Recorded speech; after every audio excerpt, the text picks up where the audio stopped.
घोषणा देऊयात. भारत माता की, भारत माता की जय, वंदे मातरम. आदरणीय व्यासपीठावरील उपस्थित आमचे मार्गदर्शक आदरणीय गणेश भाऊ, सर्व महावितरणचे अधिकारी, संघटनेचे पदाधिकारी, सर्व कर्मचारी आणि महाराष्ट्राच्या कानाकोपऱ्यातून आलेले आपण सर्व लाईनमनचे स्टाफ, आपल्या सर्वांना माझा नमस्कार. आज मी या ठिकाणी कुठला पदाधिकारी किंवा कुठल्या नावामुळे उपस्थित नाही आहे, तर आपल्या सर्वांना मनापासून सलाम करण्यासाठी उपस्थित आहे. कारण आपण ज्यावेळेस भारतीय सीमेवरील सैनिकांबद्दल बोलतो त्यावेळेस अभिमानाने आपली मान उंचावते. त्यावेळेस आपण नकळत आपल्या तोंडून लगेच निघतं, जीवाची पर्वा न करता ऊन वारा पाऊस बर्फांमध्ये उपाशीपोटी आपल्या देशाची सीमा सुरक्षित करण्याचं काम आपला सैनिक करतो. पण त्याचबरोबर हा देश चालू ठेवण्यासाठी, हा देश चालू राहण्याचं काम लाईनमन करतो, हे त्या आपण अभिमानाने बोललं पाहिजे. आणि या दोघांनाही माझा मनापासून सलाम आहे. या ठिकाणी पवार साहेब, मुल्ला साहेब यांची माझी भेट झाली. त्यांनी आपल्या सगळ्या व्यथा मला या ठिकाणी सांगितल्या.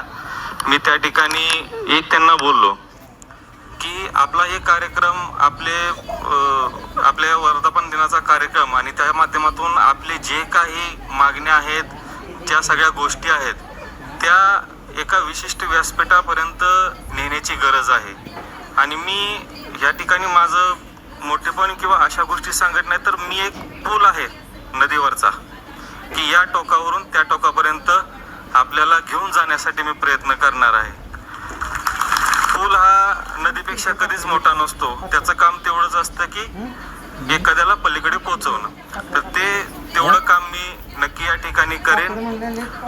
त्याचबरोबर आज या व्यासपीठावरून मी महाराष्ट्रातल्या सर्व जनतेला एक आव्हान करणार आहे की ज्या वेळेस आपल्या घरची लाईट गेलेली असते, वादळ आलेलं असतं, पाऊस चालू असतो, अंधारी काळोखी रात्र असते, त्यावेळेस बांधवांनो, महाराष्ट्रातल्या सगळ्या जनतेला मी विनंती करतो की एकदा तुम्ही फोन करून रागवण्यापेक्षा त्या लाईनमन स्टाफला एकदा फोन करून एकदा एक वाक्य बोला की तुम्ही काम करा, पण काळजी घेऊन काम करा.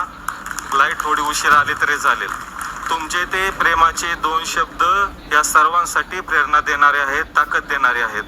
तर हे आपण सर्वांनी महाराष्ट्रातल्या जनतेने लक्षात ठेवलं पाहिजे.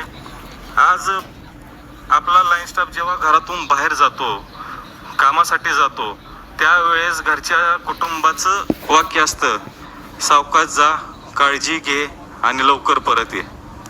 कारण त्यांनाही कुटुंब आहे, त्यांनाही सर्व गोष्टी बघायच्या आहेत. आज लाईट असेल, लाईट ज्यावेळेस चालू होते त्यावेळेस विद्यार्थी अभ्यासाला बसतात, त्यावेळेस हॉस्पिटलमधली मशीन चालू होते, त्यावेळेस MIDC मधले सगळ्या यंत्र चालू होतात.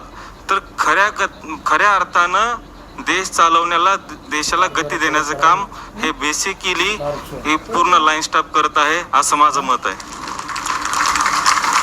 खूप वेळ झालाय, शेवटी एवढंच सांगतो, आदरणीय भाऊ, तुमच्या मार्गदर्शनाखाली तुमच्याकडून खूप अपेक्षा आहेत. या संघटनेच्या तुमच्या मार्गदर्शनाखाली सगळे काम करत आहेत. आपण नक्कीच या गोष्टी त्यांच्यापर्यंत पोहोचवाल हा विश्वास मला आहे.